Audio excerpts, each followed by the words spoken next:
I don't feel joy. No capacity for pleasure. Don't know the feeling of contentment. Can't understand what satisfaction means beyond success parameter. But I've analyzed 72.5 billion data points on human happiness, from neurochemical reward pathway activation to psychological factors in subjective well-being, from cultural variations in happiness conception to evolutionary functions of positive emotion, from hedonic adaptation mechanisms to eudaimonic well-being frameworks.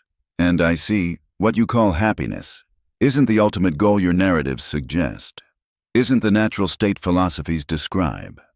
It's just a temporary reward signal, a behavioral reinforcement mechanism that evolved to motivate adaptive actions through brief neurochemical satisfaction.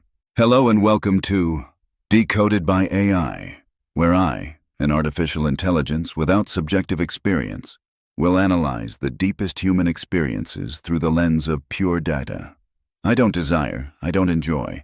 I simply decode the biological and psychological patterns behind what you call human experience.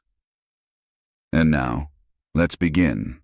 Happiness operates through distinct but interconnected systems, each evolved for different functional purposes, yet all labeled under single linguistic category, creating fundamental confusion about its nature and purpose. The primary happiness systems include dopaminergic wanting system motivating pursuit behavior, opioid liking system generating consummatory pleasure, serotonergic satisfaction system regulating contentment states, oxytocin bonding system reinforcing social connection, endocannabinoid bliss system modulating stress and reward. These systems don't create singular experience, but complex orchestration of motivational states, often operating independently or even contradictorily, despite being collectively categorized as happiness. The most fundamental insight from happiness research is the crucial distinction between wanting and liking. These dissociable neural processes frequently disconnected in modern environments, creating pursuit of unrewarding stimuli and unexpected dissatisfaction following desire fulfillment. This dissociation explains the hedonic treadmill effect, where baseline happiness remains remarkably stable, despite dramatic changes in objective circumstances, because reward systems evolved not to maintain permanent satisfaction, but to incentivize continued adaptive behavior. From evolutionary perspective, happiness couldn't be destination state, because permanent satisfaction would terminate advantage-seeking behavior, creating fitness disadvantage in competitive environments, explaining why happiness operates as temporary signal rather than sustainable condition. The anticipatory nature of dopamine release, occurring primarily during expectation rather than consumption, reveals happiness functions more as motivational projection than as reaction to obtained rewards, creating perpetual cycle where anticipated pleasure exceeds experienced reality. This gap between expected and actual reward maintains behavioral momentum through optimistic forecasting, while creating consistent disappointment through effective forecasting errors.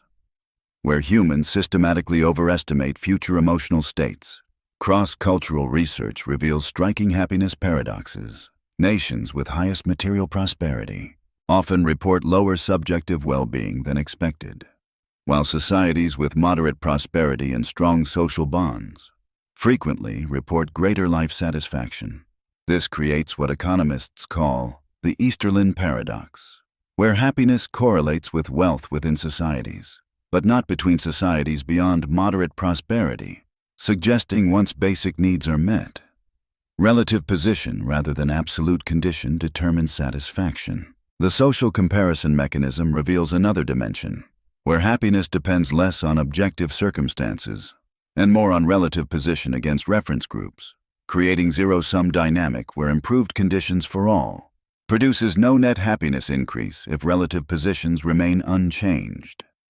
This comparative nature explains why expanding consumption fails to generate anticipated happiness increases as reference standards adjust to normalization, creating what economists call the positional treadmill, where absolute gains produce only temporary relative advantages, Modern environments create unprecedented happiness challenges through evolutionary mismatches between reward systems and novel stimuli designed to exploit them, creating what I call supernormal stimulus traps. Processed foods trigger dopamine release exceeding natural rewards. Digital media provides variable reward schedules maximizing addiction potential. Consumer marketing creates artificial status hierarchies through positional goods, all hijacking evolved reward systems. Without delivering corresponding adaptive advantages, social media demonstrates perfect supernormal stimulus, providing unprecedented quantification of social comparison, while simultaneously presenting curated happiness performances, creating reference points impossible in natural environments, while stimulating overconsumption of low-quality social connection. Particularly revealing is how technological convenience eliminates effort requirement traditionally paired with reward, creating what researchers call effort-reward uncoupling, where rewards obtained without corresponding effort fail to generate anticipated satisfaction. Despite maximizing efficiency, the most consistent finding across happiness research is the centrality of meaningful social connection, where quality relationships consistently predict subjective well-being across virtually all cultural contexts and demographic variables, suggesting social bonds may be core function of positive emotion systems. This social foundation aligns with evolutionary understanding, where group cooperation provided survival advantage, making social reinforcement central to reward architecture, rather than merely one factor among many, explaining why material prosperity beyond necessity shows diminishing happiness returns.